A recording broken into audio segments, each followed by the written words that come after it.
La pandemia del coronavirus ha traído estragos al mundo. Se trata de la peor crisis sanitaria de nuestra historia reciente. Con su llegada, se ha visto afectado no solamente nuestra forma cotidiana de vivir, sino también los mercados y la economía del planeta. La demanda de petróleo a nivel mundial ha caído de forma abrupta en las últimas semanas como resultado de los confinamientos y cuarentenas obligatorias alrededor del globo. La gente y las empresas necesitan menos petróleo y por lo tanto compran menos. Si quieres entender cómo se cayeron los precios del petróleo, incluso llegando a cotizarse de forma negativa, cómo te afecta en tu vida dicha caída y hasta cuándo puede caer, quédate con nosotros hasta el final del video.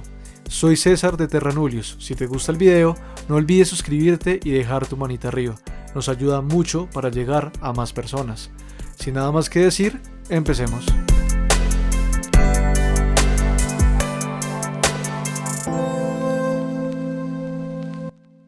El petróleo es el combustible principal que se utiliza en el mundo. Lo usamos para transportar desde buques repletos de carga entre océanos hasta para movilizarnos al interior de nuestras ciudades. A pesar de los grandes intentos por transitar al uso de combustibles que sean menos contaminantes, lo cierto es que desde 1960 hasta el día de hoy solo hemos podido pasar de un 94% a alrededor del 75% en el consumo energético procedente de combustibles fósiles. De esta manera, cualquier tipo de movimiento en el precio del petróleo afectará de forma directa las economías nacionales y más aquellas que son tan dependientes de ello como las latinoamericanas. Para empezar, es importante tener en cuenta algunos conceptos para poder comprender de una mejor forma este video. En primer lugar, realmente el petróleo como combustible es un derivado luego de muchos procesos de refinamiento del crudo. El crudo es lo que extraemos directamente de los yacimientos y no es otra cosa que una transformación de materia orgánica de diversos organismos que habitaban los mares de nuestro planeta en el pasado geológico. Entonces sí, amigos de Terranulius, nuestro principal combustible no es otra cosa que un montón de animales y plantas de hace millones de años que luego de procesos físicos y químicos se vuelven crudo. El precio del crudo se da con referencia a diferentes indicadores. Los principales son los siguientes. En primer lugar, el WTI.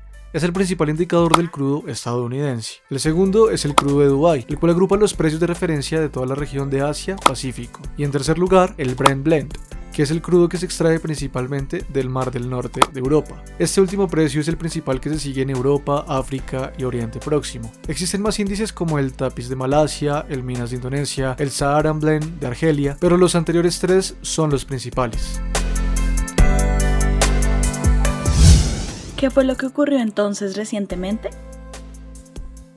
Los precios a futuro del petróleo estadounidense de referencia, el WTI, se desplomaron a finales de abril a niveles nunca vistos en la historia, llegando incluso a cotizarse en negativo. Al inicio del 20 de abril, los futuros del WTI habían empezado cotizándose en torno a los $18, pero en lo que corrió de la jornada de ese lunes, el desplome llegó a situarlo inclusive en menos $37,63. En negativo, algo sin precedentes en la historia del indicador. Eso significa que los productores de petróleo pagaban a los compradores para que se llevaran el producto por temor a que la capacidad de almacenamiento se les agotara en mayo. ¿Pero qué es eso de los futuros del petróleo? Muy fácil. Significa que se vende el petróleo con un precio al día de hoy con la promesa de ser entregado en el futuro. Por ejemplo, yo hoy compro un barril de petróleo por $10 con la promesa de que me lo entreguen el 1 de junio. ¿Quién vende el petróleo entonces? Las compañías que lo extraen y lo compran las refinadoras que lo procesan para volverlo, por ejemplo, gasolina combustible. Aunque también hay que aclarar que hay empresas que cumplen la doble función, es decir, que lo extraen y refinan ellas mismas como Petróleos de Venezuela S.A., más conocido como PDVSA. Hay que aclarar que los contratos de futuros del petróleo tienen una fecha de vencimiento. Esto quiere decir que el día que llegue dicha fecha, el petróleo debe ser entregado. Esto da lugar a que no solamente lo compren refinerías, sino también muchos traders con el fin de especular con el precio y sacar ganancias de ello. ¿Y entonces qué fue lo que ocurrió? Sí, amigos, están en lo cierto, la peor pandemia de nuestra historia reciente, el SARS-CoV-2, más conocido como COVID-19. Al momento de realizar este video, los infectados en el mundo ascienden a más de 3 millones y parece que aún queda mucho más tiempo para que la curva mundial se aplane. Producto de esto, la gran mayoría de las personas nos hemos tenido que confinar en nuestros hogares, lo que da como resultado que nadie esté comprando petróleo. Y a menor demanda, los precios tienden a caer. Esa es la principal explicación de la caída que estamos viviendo. En consecuencia, las empresas de extracción de petróleo han recurrido al alquiler de camiones cisterna para almacenar el excedente de suministro y eso ha llevado a que el precio del petróleo estadounidense llegue a valores negativos teniendo que pagar para que se lo lleven los compradores. La situación se explica por el exceso de oferta en el mercado y la las dificultades para almacenar los altos excedentes provocados por la fuerte caída de la demanda causada por la paralización de la economía por la crisis del coronavirus. Y es que los confinamientos ordenados por muchos gobiernos para tratar de contener la pandemia han aniquilado la demanda de crudo. Existe en el mundo una organización que se encarga principalmente de controlar si se reduce o aumentan los niveles de producción. Su nombre es la OPEC, o por sus siglas en español, OPEP. Organización de Países Exportadores de Petróleo. Dentro de sus miembros se encuentran el 43% de la producción mundial de petróleo y el 81% de las reservas mundiales, así que ya pueden entender cuál sería la importancia de esta organización. La OPEC cuenta con 13 países, dentro de los cuales se encuentran Arabia Saudita, Emiratos Árabes, Irán, Irak y por supuesto Venezuela. Por otro lado, existe la OPEC Plus, que incluye otros 10 países, entre los cuales se destacan Rusia, México y Malasia. La OPEC es liderada por Arabia Saudita, mientras que la OPEC Plus por Rusia. Esto ha causado una guerra de precios entre estos dos países, lo que también sirvió como otro factor para el desplome del petróleo que estamos viviendo hoy en día. Incluso, antes de que la crisis del coronavirus hubiera causado tantos estragos en la economía, el precio del petróleo ya venía cayendo a principios de este año 2020, producto de esta disputa entre Rusia y Arabia Saudita.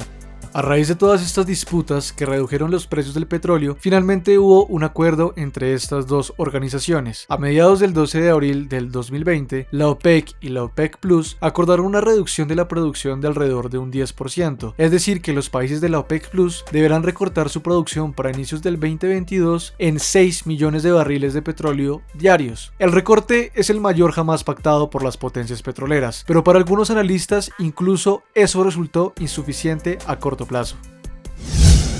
Le tomó tiempo al mercado darse cuenta de que el acuerdo de la OPEP, al menos tal y como está ahora, no será suficiente para equilibrar el mercado petrolero, dice Steven Inas, analista de Axicorp.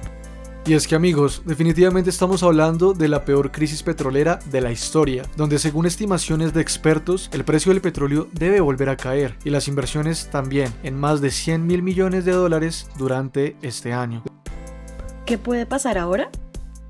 La caída en los precios del petróleo puede favorecer o perjudicar a los países según desde el punto de vista en el que se vea. Por ejemplo, países con una alta demanda de petróleo como Japón, Alemania o Corea del Sur, donde casi todo el crudo que utilizan es importado, pueden llegar a verse beneficiados con un precio del petróleo mucho más bajo. Pero países que dependen en gran parte de la venta del crudo, como Rusia, Irán o Venezuela, pueden tener una gran caída en su economía, lo que podría perjudicar de manera directa a su población. En países como Colombia, México, Brasil, Venezuela e incluso Ecuador, la caída del petróleo representa una gran afectación, principalmente porque en estos países el crudo es uno de los principales elementos de exportación. En Colombia se trata del 28%, en México es del 4,7%, en Brasil es del 7,9%, en Venezuela, atención, es del 80% y en Ecuador sorpresivamente es de un 29%. De esta manera, al existir una afectación por la caída en los precios del petróleo, este incide en la economía de los países, por lo que el desempleo tiende a crecer y en algunos casos los precios de alimentos también pueden crecer.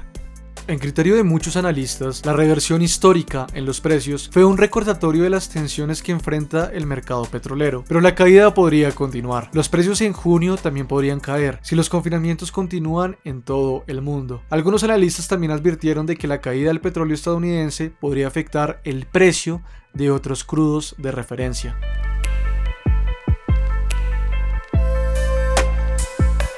¿Por qué Estados Unidos se está quedando sin lugares para almacenar petróleo? Para terminar este video, es importante responder sin duda esta pregunta. El principal motivo que llevó a la caída de precios fue que Estados Unidos, el principal productor de petróleo, se está quedando sin lugares para almacenar su petróleo, ya que sus principales reservas, incluida la principal del país en Oklahoma, estaban a punto de alcanzar el límite. Dado que la demanda ha caído de forma abrupta, como alternativa, muchas empresas han comenzado a almacenar su petróleo en tanqueros en el mar o incluso en camiones cisterna, lo cual podría ser sumamente peligroso, porque con la inestabilidad actual, cualquier ataque terrorista sobre estos sistemas de almacenamiento podría desestabilizar el mundo aún más. Sin embargo, esto, además de complicado desde un punto de vista de infraestructura, resulta ser muy caro. El costo de mantener en el mar puede ser hasta 3 veces mayor que tanques en tierra. Y es que sí, históricamente la disyuntiva para muchos países ha sido como tener suficiente combustible almacenado para responder ante un potencial fallo en el suministro. Ahora, el problema resulta que es tanta la oferta que no se sabe qué hacer con ella. Sin embargo, esta situación crítica no solo afecta a Estados Unidos. En algún momento, muy pronto, es posible que la capacidad de almacenamiento de petróleo a nivel global alcance su límite, alertó desde marzo Fajid Birol, director ejecutivo de la Agencia Internacional de Energía.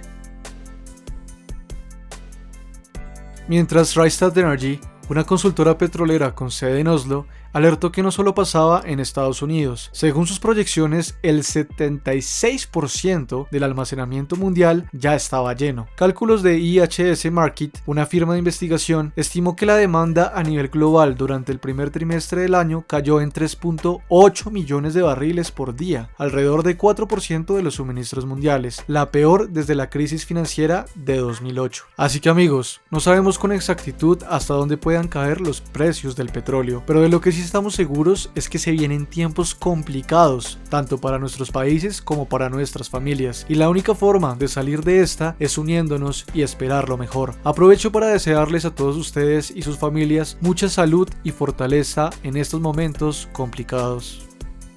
Si te ha gustado el video, no olvides suscribirte y dejar tu like. Hasta la próxima. Si te gustó este video y quieres seguir aprendiendo con nosotros, no olvides darle like y suscribirte. Nosotros somos Terranulius y nos vemos en el próximo video.